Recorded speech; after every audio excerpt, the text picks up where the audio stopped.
ओह, मैं क्या कह रहा हूं, आप पढ़ेंगे नहीं, क्योंकि समाजवादी पार्टी जहां कटघरे में खड़ी होगी उसको आप पढ़ेंगे ही नहीं। कम से कम इस उम्र में तो सच बोलने की जज्बा होना चाहिए। ओह, अब कैसे लोकतांत्रिक है उस पर भी मैं बात करूंगा। हाँ, ऐसा नहीं है कि समाजवादी पार्टी हम लोगों को पढ़वाती है, बुलवाती है। जो हमारी पार्टी की नीतियां उसके अनुसार हम बोलते हैं। चलिए उस पर भी आते हैं। अभी महोदय, पर्यटन और संस्कृति का सेक्टर भी, यह हमारी संस्कृति, हमारी अर्थव्यवस्था का एक्सीलेटर बन सकती है। मुझे लगता है कि पहली बार ये लोगों ने देखा होगा कि सांस्कृतिक अर्थव्यवस्था, आस्था से आगे बढ़ी हुई अर्थव्यवस्था, ये नकल करके पास हुए लोग हैं, मत आप उनके चक्कर में पड़िए। आप आपके जनरेशन गैप को आपको थोड़ा देखना चाहिए। बस आपको जब बोला जा रहा है खन्ना जी की तरफ देखते रहिए।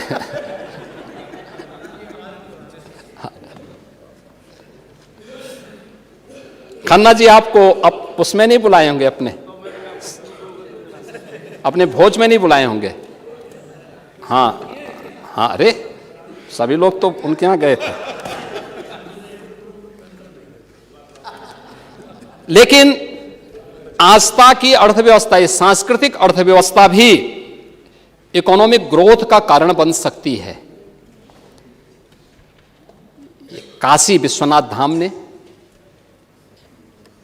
अयोध्या में से राम जन्मभूमि में रामलला के विराजमान होने और महाकुंभ ने इसको साबित किया है। यानी यूपी की अर्थव्यवस्था में कितना परिवर्तन आया है।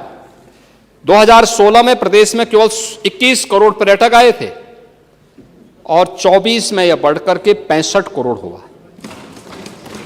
और अकेले महाकुंभ में 45 दिन में 66 करोड़ 30 लाख श्रद्धालु आए।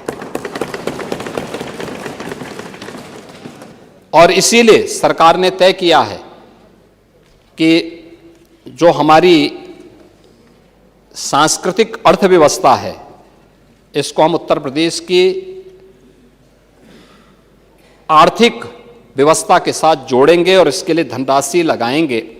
अयोध्या के पर्यटन सुविधाओं के विकास के लिए भी 150 करोड़ रुपए, मथुरा के विकास के लिए 100 करोड़ रुपए, बांके बिहारी मंदिर मथुरा वृंदावन में एक कॉरिडोर बनाने के लिए भी हम लोग 150 करोड़ रुपए इस बजट में प्रावधान किया है। और मिर्जापुर में मां विंध्यवासिनी धाम में 200 करोड़ रुपए की व्यवस्था की है। नेमी सारण्य के लिए 200 करोड़ रुपए की 100 करोड़ पर्यटन विकास के लिए और 100 करोड़ रुपए वेद विज्ञान केंद्र बनाने के लिए किया है। और चित्रकूट के विकास के लिए भी धनराशि का प्रावधान इस बजट में किया गया है। इसके अलावा मैं सभी माननीय सदस्यों से कहूंगा कि मुख्यमंत्री पर्यटन संवर्धन योजना के अंतर्गत आप लोग भी अपने अपने क्षेत्र की जो भी स्कीम को देंगे पर्यटन विकास के माध्यम से, उसको हम आगे बढ़ाएंगे, क्योंकि वो रोजगार के अनंत संभावनाओं को आगे बढ़ाता है और उसको सरकार उसके लिए धनराशि देगी। महोदय, इसके लिए साथ साथ नगर विकास में भी प्रदेश सरकार ने कुछ नई स्कीम को आगे बढ़ाया है। यहाँ पे नगर विकास मंत्री ने आपके सामने यहाँ पहले ही कहा कि उत्तर प्रदेश देश के अंदर सर्वाधिक स्मार्ट सिटी वाला राज्य है, जिसमें 10 केंद्र सरकार की मदद से और 7 को हमने स्टेट सेक्टर से डेवलप किया है। प्रदेश के 17 जो म्यूनिसिपल कॉरपोरेशन है जो हमें स्मार्ट सिटी हैं, इस म्यूनिसिपल कॉरपोरेशन के साथ साथ नोएडा, ग्रेटर नोएडा को भी हम लोगों ने विकास के पथ पर आगे बढ़ाने की कार्रवाई के साथ सेफ सिटी के रूप में डेवलप किया है। 11 लाख से अधिक सीसीटीवी कैमरे लगाए गए हैं और ITMS की व्यवस्था की है, इंटीग्रेटेड ट्रैफिक मैनेजमेंट की सुविधा दी है। एक जगह से बैठ करके सुरक्षा को, ट्रैफिक मैनेजमेंट को और स्वच्छता के कार्यक्रम को हम लोग उसके माध्यम से संचालित कर सकते हैं।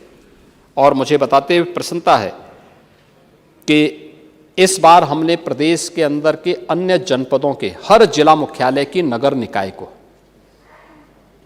उसी तर्ज पर विकसित करने के लिए एक स्कीम को इस बार के बजट में घोषित किया है, जिससे हर जनपद में विकास पहुंचे। हर जनपद मुख्यालय के नगर निकाय को पहले चरण में लेंगे और फिर अन्य नगर निकायों को लेंगे।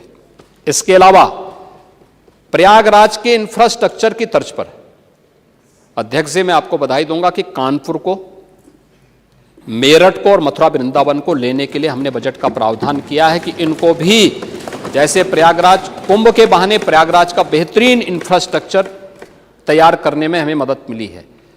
इस बार इन 3 शहरों को, इससे पहले काशी, अयोध्या, गोरखपुर, विंध्याचल धाम, लखनऊ, इनके अवस्थापना सुविधाओं को विकसित करने में हमें मदद मिली। इस बजट में हमने 3 नई सिटी को और लिया है। ये 3 नई सिटी हैं, कानपुर, मेरठ और मथुरा वृंदावन। और मुझे विश्वास है कि इसके माध्यम से ये चीजें आगे बढ़ेंगी। आपने पीएम आवास की बात कर रहे थे। शहरी क्षेत्र में 17 लाख आवास अब तक पूर्ण हो चुके हैं और इस बार भी हमने 1732 करोड़ रुपए का प्रावधान इसमें इस बार के बजट में भी किया है। प्रदेश के अंदर नगरीय क्षेत्रों में अर्बन फ्लड और स्टॉर्म वाटर की समस्या के समाधान के लिए 1000 करोड़ रुपए का प्रावधान किया है।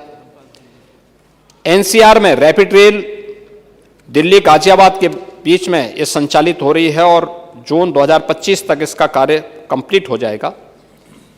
अमृत योजना के अंतर्गत शहरी क्षेत्रों में पेयजल के लिए प्रदेश सरकार ने इस कार्यक्रम के लिए भी लगभग 4100 करोड़ रुपए की व्यवस्था अमृत 2 योजना के अंतर्गत की है। और लखनऊ में स्टेट कैपिटल रीजन के गठन के लिए भी हम लोगों ने धनराशि की व्यवस्था की है। तो green road infrastructure development scheme, इसके लिए भी हमने 800 करोड़ रुपए की व्यवस्था इस बजट में की है। ग्राम्य विकास के लिए भी आप सब जानते हैं एक नई स्कीम को लेकर के हम लोग आए हैं। हर ग्राम पंचायत में 5 से लेके 8-10 नए रोजगार के सृजन हो सकते हैं, बशर्ते हम उस गांव पे ध्यान दें, उसको एक इकाई मान करके काम करें। गांव आत्मनिर्भर होगा तो जनपद आत्मनिर्भर होगा, जनपद आत्मनिर्भर होगा तो प्रदेश और देश आत्मनिर्भरता के पथ पर आगे बढ़ेगा। हर ग्राम पंचायत में ग्राम सचिवालय का मॉडल मुझे बताते हुए प्रसन्नता है कि आज देश के अंदर सर्कुलेट हुआ है। आदरणीय प्रधानमंत्री जी ने उसकी सराहना की और देश के अंदर उसको सर्कुलेट किया है। और अब हर ग्राम पंचायत में एक उत्सव भवन बने, शादी ब्याह के कार्यक्रम है, मांगलिक कार्यक्रम है, गांव के अंदर कोई बैठक हो, कोई कार्यक्रम है। हमने इस बात को कहा है कि भाई जमीन एक ग्राम पंचायत दे, 60% पैसा हम दें, और अगर कोई गांव का प्रवासी या गांव का कोई निवासी